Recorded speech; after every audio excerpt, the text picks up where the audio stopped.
ሰዎች እናንተን ማክበር ሲጀምሩ በትዕቢት አትታበዩ። ትኩረታችሁ በዚያ ላይ አይሁን። እዚህ ያደረሳችሁን ነገር አጽንታችሁ ያዙ።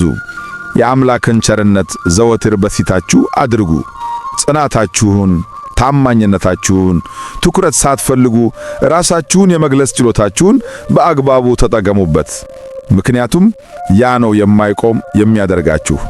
ሰዎችም ይተማመኑባችኋል፣ ምክንያቱም የአምላክን ቸርነት በውስጣችሁ ይመለከታሉና።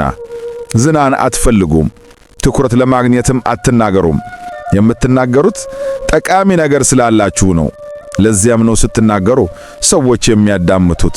ለዚያም ነው መገኘታችሁ የሚስብ ማግኔታዊነት ያለው። ከምትገምቱት በላይም ዋጋ አላችሁ። ዓለም ምስጋና ቢስ ብትሆንባችሁም እንኳ ድምፃችሁ፣ ጉልበታችሁ፣ ሐሳባችሁ የብዙ ሰው ሕይወቶችን እየረጹ ነው።